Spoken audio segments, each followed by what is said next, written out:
భీమవరంకు డిస్కౌంట్ల పండుగ తెచ్చింది కేకే స్టోర్స్. ధరల్లో చౌక. కేకే స్టోర్స్, పీపీ రోడ్, భీమవరం. ప్రస్తుతం మనతో పాటు ఉన్నారు కెప్టెన్ సురేష్ రెడ్డి గారు. ఆయన చాలా కాలం పాటు ఆర్మీలో సర్వీస్ చేసి ప్రస్తుతం హైదరాబాద్లో సెట్ అయినటువంటి వ్యక్తి. ఒకసారి ఆయనతో మాట్లాడదాం. పెహల్గాం ఇష్యూలో చాలా దారుణమైనటువంటి సంఘటన జరిగింది, మనందరికీ తెలుసు. మొత్తం యావత్ ప్రపంచం కూడా వ్యతిరేకిస్తున్నటువంటి పరిస్థితి ఈ సంఘటనని. సో ఒక్కసారి ఆయనతో మాట్లాడదాం. అసలు ఎలాంటి కండిషన్స్ ఉంటాయి అక్కడ, నిజంగా ఏమన్నా ల్యాబ్స్ ఉందా, అంటే సెక్యూరిటీ ల్యాబ్స్ ఏమన్నా ఉందా, లేకపోతే వేరే ఇంకేమన్నా ఇంటెలిజెన్స్ ప్రాబ్లం ఉందా, అవన్నీ కూడా ఆయన అక్కడే పనిచేస్తున్నారు కాబట్టి ఆర్మీలో తెలుస్తుంది. ఒకసారి అడిగి తెలుసుకుందాం. సార్ నమస్తే. నమస్కారం అండి. సార్ చెప్పండి, జరిగినటువంటి ఘోరమైన దారుణమైనటువంటి సంఘటన ఎలా అసలు చెప్పాలో కూడా అర్థం కాని పరిస్థితి, చాలా దురదృష్టకరమైనటువంటి సంఘటన అది. సార్ నేను ఎయిర్ ఫోర్స్లో పనిచేశాను, ఫ్లైట్ లెఫ్టినెంట్గా. అయితే ముఖ్యంగా నాకు అదృష్టకరంగా 1979 నుంచి 3 ఏళ్ళు నేను అక్కడ పనిచేశాను.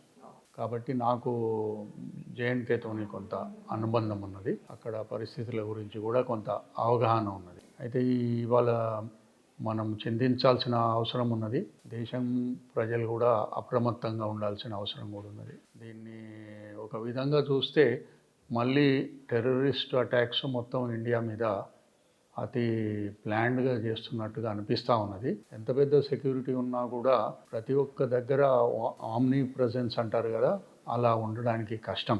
ఎక్కడైనా ఈవెన్ ఇజ్రాయెల్లో కూడా మనకు తెలుసు, కొన్ని సంవత్సరాల క్రితం 100 మందిని కిడ్నాపే చేసి తీసుకెళ్లిన సంఘటన మనకు ఇప్పటిదాకా కూడా దాని విషయంలో యుద్ధం జరుగుతూ ఉంది. అదేవిధంగా నేను అది సెక్యూరిటీ ల్యాబ్స్ అనను, ప్రతి ఇంచు కవర్ చేయడానికి ఎంత పెద్ద ఎఫిషియెంట్ సెక్యూరిటీ అయినా కుదరదు.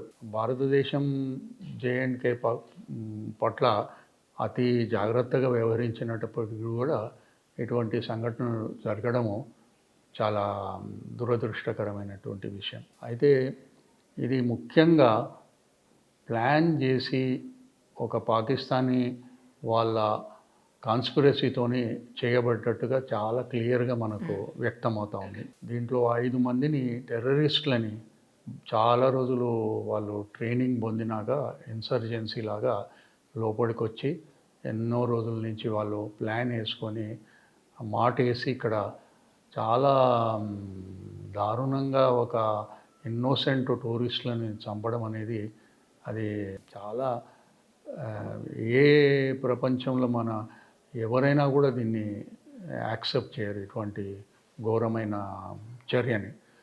అయితే ఇది కక్ష సాధింపుగా ఇంకొకటి మధ్యన మనకు జేఎండ్కేలో జరిగినటువంటి పరిణామాలు కొద్దేళ్ల నుంచి abrogation of article 370 and 35A, అప్పటి నుంచి కూడా ఇది ఇంకా పగబట్టినట్టుగా ఉంది. అయినప్పటికీ కూడా మనం ప్రజాస్వామ్య పద్ధతిలా అక్కడ ఒక ఎలక్టెడ్ గవర్నమెంట్ని కూడా మనము ఎన్నుకోబడడం జరిగింది. అన్ని విధాలుగా జమ్మూ అండ్ కాశ్మీర్లో అభివృద్ధి కూడా జరుగుతుంది. యూత్ కూడా చాలా హ్యాపీగా ఉన్నారు. ఇప్పుడు వాళ్ళు కూడా ముందటికి వచ్చి ఆల్ ఇండియా సర్వీసెస్లో కానివ్వండి, ఎడ్యుకేషన్లో కానివ్వండి, ఇన్స్టిట్యూషన్స్ విపరీతంగా అక్కడ ఎక్కువ చేయబడ్డది. వాళ్ళకి ఎన్నో ఇన్సెంటివ్స్ కూడా ఇవ్వడం గవర్నమెంట్ యొక్క గొప్పతనం. వాళ్ళని మెయిన్ స్ట్రీమ్లో భారతదేశంలో ఒక పార్ట్గా కలపాలని చెప్పి ఎంతో కృషి చేయడము, మోదీ గారు ముఖ్యంగా దీని మీద శ్రద్ధ వహించి ఇంత పరిణామాలు తీసుకురావడమే చాలా గొప్ప విషయం. ఆల్మోస్ట్ జేఎండ్కేలో ఉన్నటువంటి కామన్ ప్రజలందరూ కూడా ఇప్పుడు భారతదేశంలో ఒక వ్యక్తులుగా, ఇక్కడ సిటిజన్స్గా గౌరవంగా అండ్ గొప్పగా ఫీల్ అవుతున్న ఈ తరుణంలో మళ్ళీ ఇటువంటి చర్యతోని దాన్ని డీస్టెబిలైజ్ చేసి ఒక విధమైనటువంటి టూరిజం అనేది చాలా అతిపెద్ద ఇన్కమ్ జేఎండ్కేకి, దాన్ని దెబ్బతీసి దానివల్ల ఎకానమీ వీక్ అయిపోవడం వల్ల ఎన్నో ప్రజలకు నష్టమవుతుంది, కష్టమవుతుంది. కాబట్టి వాళ్ళు న్యాచురల్గా అన్ఎంప్లాయ్మెంటు ప్లస్ ఇటువంటి జరిగినప్పుడు యూత్ అందరూ కూడా మళ్ళీ టెర్రరిజం కొరకు పోవచ్చే అవకాశం ఉంటుంది. కాబట్టి ఇదంతా చాలా ప్లాన్డ్గా చేసినట్టుగా వ్యక్తమవుతూ ఉన్నది. అప్పటికీ మన సెక్యూరిటీ ఫోర్సెస్, ఆర్మీ చాలా పట్టుతోని చాలా స్ట్రాంగ్గా వ్యవహరిస్తున్నప్పటికి కూడా ఇది అనుకోకుండా జరిగింది. అయితే దీంట్లో ఆ 5 వచ్చిన వాళ్ళు కూడా మతపరంగా చంపడము, ఒక్కరే ఒక వేరే మతంకు సంబంధించినటువంటి ఇస్లామిక్ వారిని కూడా చంపడం జరిగింది. ఆయన కూడా పాపం అక్కడ లోకల్ వీళ్ళని కాపాడడానికి వెళ్ళినప్పుడు అతను ఆయన కాపాడడానికి పోతే ఆయనను కూడా చంపిండు, లేకపోతే ఆయనను చంపేటోళ్ళు లేదో మనకు తెలియదు. కానీ పాపం ఆయనను కూడా మనం ఈనాడు అభినందించాల్సిన అవసరం ఉంది. పాపం తన ప్రాణాన్ని జేఎన్కే ముస్లిం అయినప్పటికి కూడా మంచి కొరకు నిలబడ్డ ఆయనని మనం తప్పకుండా ఆయనకు గౌరవం ఇవ్వాల్సిన అవసరం ఉంది.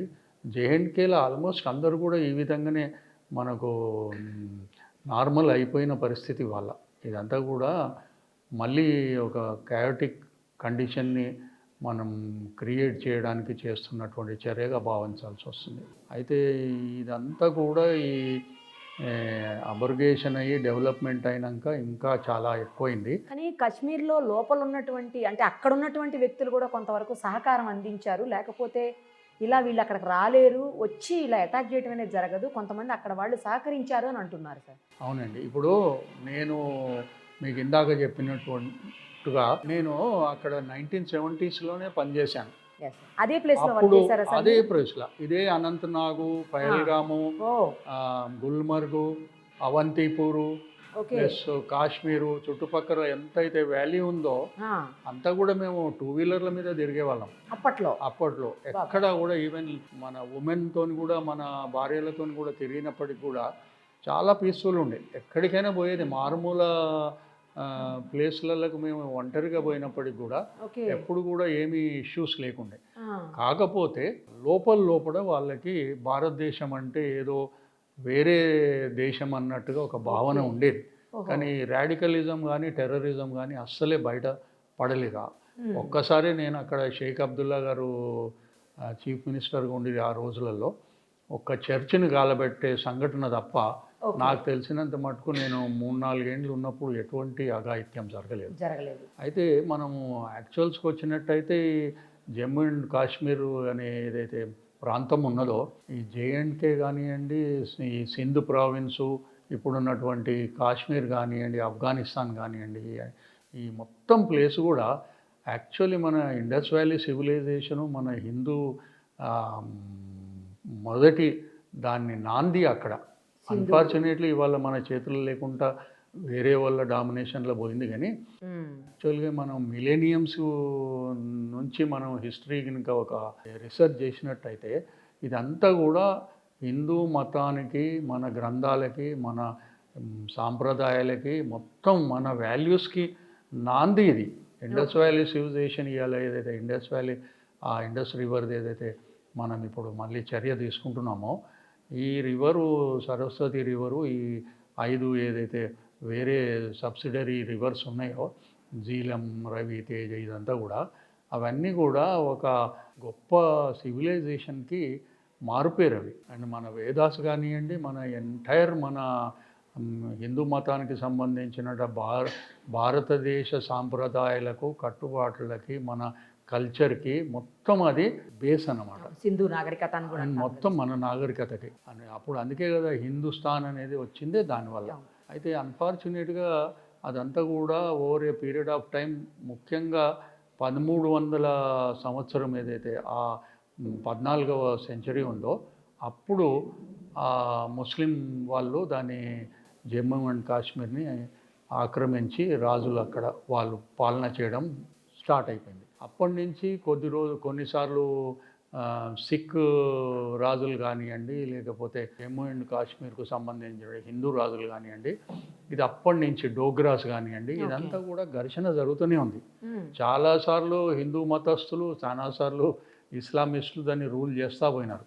ఇది మొత్తం ఒక అనార్కీ లాగా మన చరిత్రలో మిగిలిపోయింది. మీకు ఇంకా ఆశ్చర్యపోతారు, కొన్నిసార్లు ముస్లిమ్స్ దాని మీద రాజ్యం చేస్తున్నప్పుడు వాళ్ళ అరాచకానికి బై ఫోర్స్ హిందూస్ అంతా ఇస్లామిజంకి కన్వర్ట్ అయినరు. ఎందుకంటే చావాలనా బతకాలనా అనేటువంటి పరిస్థితి. కానీ మళ్ళీ ఎప్పుడైతే హిందూ రాజులు మళ్ళీ దాన్ని ఆక్రమించుకుంటున్నారో ఆ సమయంలో మళ్ళీ మన వాళ్ళు ముస్లిమ్స్లకు పోయినప్పటికీ కూడా మళ్ళీ హిందూస్ మారినటువంటి సందర్భాలు ఎన్నోసార్లు అయినాయి. అటు ఇటు కూడా అయింది. ఇది యాక్చువల్లీ ఇప్పటికి కూడా అక్కడ ఉన్నటువంటి ఇస్లామిస్టులు అందరూ కూడా ఓ కాలంలో హిందువులే. వాళ్ళ పాత వాళ్ళ పరివారాలకు మనం లెక్క పెడితే యాన్సెస్టర్లు అంతా హిందువులే. ఓకే. కానీ అన్ఫార్చునేట్గా అంత మంచి ప్రదేశము, అంత అందమైన ప్రదేశము, ఈవెన్ స్విట్జర్లాండ్కి కూడా మించినటువంటి natural beauty Jammu and Kashmir. ఎందుకంటే మేమంతా ఇంచు తిరిగిన వాళ్ళం కాబట్టి నాకు నిజంగా దానికి అవగాహన ఉన్నది కాబట్టి చెప్తా ఉన్నాను. అటువంటి ప్రాంతం ఇలా రక్తపాతం కావడము, ఈ విధంగా పీస్ లేకుండా చేయడం అనేది చాలా దురదృష్టకరము. అప్పటికి కూడా ఈ ఆర్టికల్ 370 కూడా అన్ఫార్చునేట్గా మనకు పార్టీషన్ ఎప్పుడైతే 1947 అయిందో అప్పుడు అక్కడ రాజు మన హిందూ రాజు ఉండేవాడు. ఆయననేమో మన ఇండియాకు అనెక్సేషన్ ఇచ్చాడు, willingness to join the union of India. ఇచ్చినప్పుడు అక్కడ వ్యతిరేకత వచ్చింది. ఆ షేక్ అబ్దుల్లా వీళ్ళంతా కూడా సపరేటు మాకు కంట్రీ కావాలని పాకిస్తాన్కి ఓరియంటెడ్గా ఉండేవాళ్ళు. అందుకే అక్కడ పెద్ద ఘర్షణ అయింది. మన ఇండియన్ ఆర్మీని అక్కడికి పంపించాల్సి వచ్చింది. చాలా పెద్ద యుద్ధం జరిగింది. అప్పటి నుంచే ఇది ఇక స్టార్ట్ అయిపోయింది. ఆశ్చర్యమైన విషయం ఏంటంటే అప్పుడు నెహ్రూ వారి పాలనలో ఏదంతా అడిగితే వాళ్ళకి ఇచ్చేశారండి.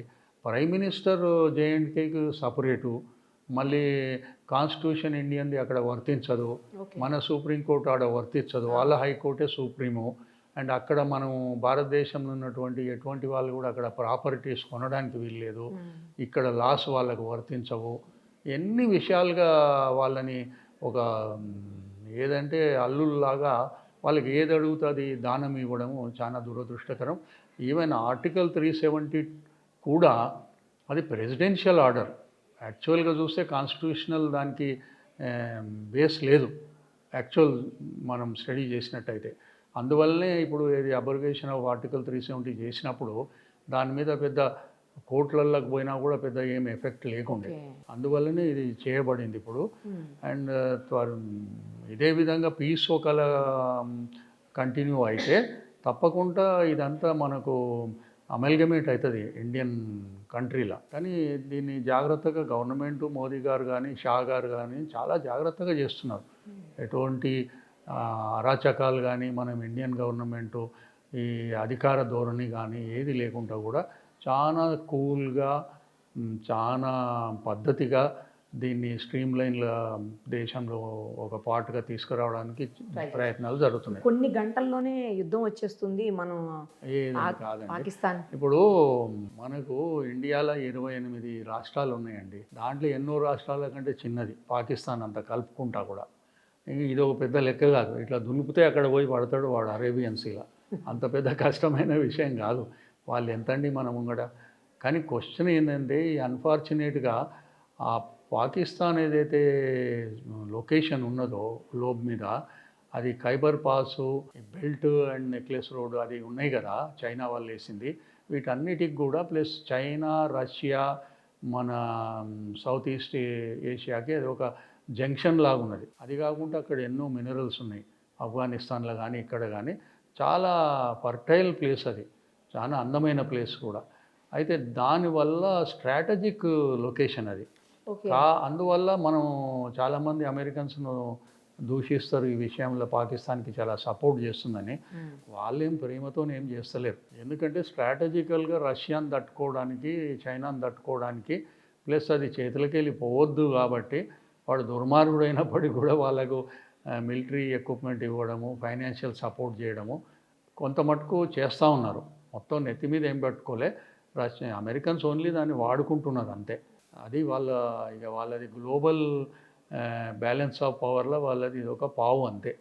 కానీ వాళ్ళకు వేరే విధంగా అక్కడ లోకల్ ఇంట్రెస్ట్ ఏం లేదు, గ్లోబల్ ఇంట్రెస్ట్ తప్ప. అయితే అన్ఫార్చునేట్లీ వీళ్ళు ఏంటంటే అదంతా అడ్డు పెట్టుకొని, మనకు పాకిస్తాన్కి వ్యత్యాసం ఏంటంటే మనము ఇండిపెండెన్స్ అయినాక మొత్తం భారతదేశం ఇప్పటిదాకా కూడా ప్రజాస్వామ్యంగా సాఫీగా జరుగుతున్నది. అదే మన పాకిస్తాన్కు తీసుకుంటే ఎప్పుడు కూడా డిక్టేటర్షిప్లు, మళ్ళీ మిలిటరీ రూల్. అది literally we should consider Pakistan in the last 78 years is only a military rule, martial law. అది అక్కడ టాప్ మోస్ట్ అంటే ఇక్కడ ఐఏఎస్ఓ ఐపీఎస్ఓ ఈ గవర్నమెంట్ నడిపిస్తున్న మెషినరీ కాదు. అది purely ISI and armed forces నడిపిస్తూ ఉన్నాయి. They are the most privileged people in Pakistan అండి. వాళ్ళ అందరూ కూడా ఇంకోటి ఏంటంటే వాళ్ళు కూడా ఏమీ సిన్సియర్గా లేరు.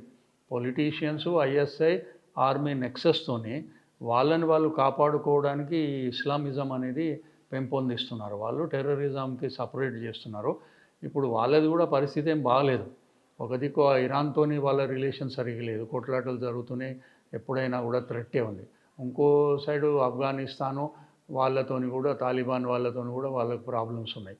ఆఫ్ఘనిస్తాన్ తాలిబాన్ వేరే, మళ్ళీ పాకిస్తాన్ తాలిబాన్ వేరే ఉన్నది. దానివల్లనే వాళ్ళు చాలా ఇబ్బందుల్లో ఉన్నారు. ఇది కాకుండా కూడా బలూచిస్తాన్ ఒక సైడు, గిల్గిట్ బాల్టిస్తాన్ ఇవి ఉన్నాయి కదా, ఆ ప్రాంతం ఒకటి, సింధు ప్రాంతం ఒకటి, వాళ్ళంతా హ్యాపీగా లేరు పాకిస్తాన్తో. మనం టేక్ ఓవర్ చేయాలనంటే పెద్ద ఒక్కరోజు పని. పాకిస్తాన్ ఎంతండి. అయితే ప్రాబ్లం ఏడొచ్చిందని అంటే అన్ఫార్చునేట్గా ఈ గ్లోబల్ ఇంట్రెస్ట్లతోని వాళ్ళకి న్యూక్లియర్ పవర్ చేసినారు. వాళ్ళ న్యూక్లియర్గా ఫ్యూ కంట్రీసే ఉన్నాయి ప్రపంచంలో. దాంట్లో వాళ్ళని కూడా న్యూక్లియర్ ఆర్మ్స్ పవర్ నేషన్గా వీళ్ళంతా చేసినారు. అది ఒక పెద్ద తప్పు పని. ఈ సూపర్ పవర్స్ కానివ్వండి, ఎవరైనా కానివ్వండి, ఈ యూరోపియన్ కంట్రీస్ కానివ్వండి, వాళ్ళ ఎకానమీ కొరకు ఆర్మ్స్ అమ్యునిషన్ అమ్మడానికి ఇష్టం వచ్చినట్టుగా వీడు మంచోడా చెడ్డోడా ఏం చూడకుండా కూడా ప్రపంచమంతా పాకిస్తాన్ని టెర్రరిస్ట్ నేషన్గా రికగ్నైజ్ చేసినప్పటికి కూడా వాళ్ళకు అటువంటి న్యూక్లియర్ పవర్ నేషన్గా చేయడం మాత్రం చాలా దారుణమైన పని. ఇది ఖండించదగ్గ విషయం. ప్రపంచంలో అందరూ నేషన్స్ ఎవరు కూడా helped them to become nuclear. అందువల్లనే మనం ఆగాల్సి వస్తుంది. లేకపోతే పెద్ద కష్టం కాదు. అయినా కూడా మనకు పిఓకే కానివ్వండి, పాకిస్తాన్ కానివ్వండి, ఎక్కువ రోజులు ఇవి నిల్వవు.